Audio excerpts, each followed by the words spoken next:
important for an informative speaker to maintain accuracy and clarity when presenting factual information because the audience depends on them for correct and reliable information.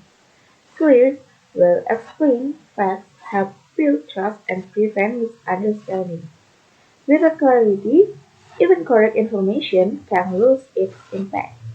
When the speaker presents facts accurately, it builds credibility and trust. The audience believes that the information is reliable. Second, audience engagement techniques that rhetorical questions or stories to make informative speech become more interesting and memorable.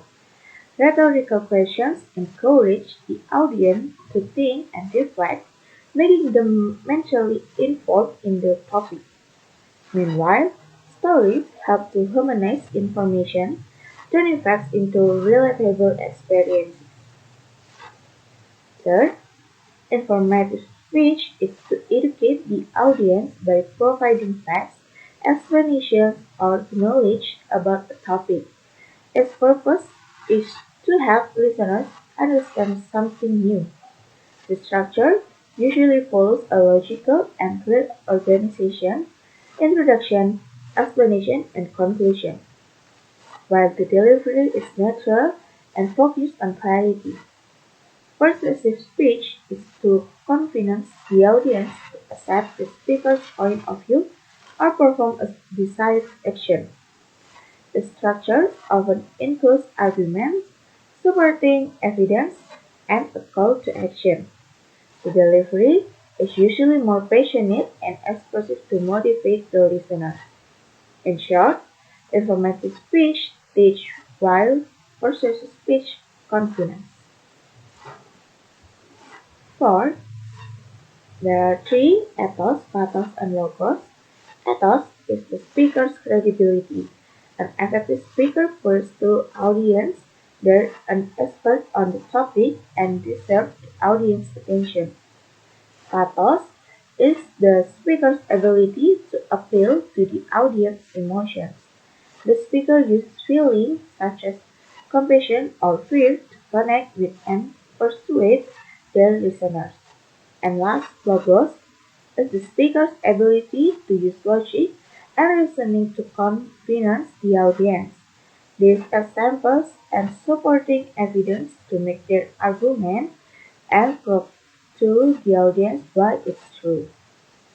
And the last one, the closing of a ceremonial speech is often the most memorable because it leaves the final emotion impression on the audience.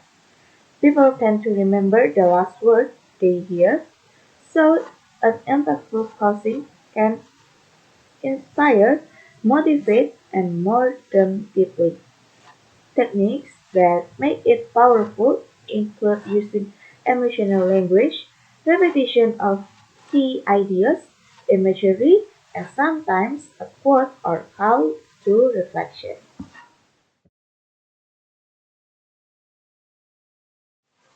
Good morning, everyone. I'm Prisha Elvani Natali, and at this time, I want to tell you about banning single-use plastics in university. Imagine walking across our campus and seeing clean pathways, clean space, and no plastic bottles or cups laying around. Wouldn't that be beautiful?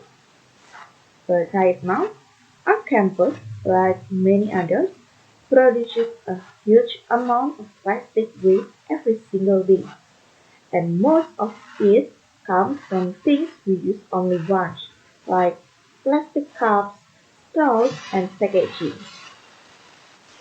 So, should universities ban single-use plastics and start a zero-waste policy? The answer is yes, absolutely yes. First, single-use plastics harm the environment. They don't disappear after we throw them away. Instead, they end up in landfills or rivers, taking hundreds of years to break down. Some even turn into microplastics that enter the food we eat and the water we drink. By banning these plastics, universities can reduce pollution and set an example for society. Second, universities are not just places to study, they are centers of change. When students learn to live sustainably, they bring those habits into the world beyond campus. Imagine thousands of students choosing reusable bottles, eco bags, and composting waste. Small actions can create a big movement. Of course, some might say it's not easy or it's inconvenient, but change always starts with small steps. The university can provide research stations, promote eco-friendly cafes, and encourage recycling. Together, we can make zero waste a normal part of campus life. In the end, banning single-use plastics isn't just about protecting the planet. It's about taking responsibility. It's about proving that education is not only what we learn in class, but also how we live every day. Let's make our campus a place that not only inspires minds, but also protects the earth. Because a sustainable campus today means a sustainable future tomorrow. I think that's all for me. Thank you.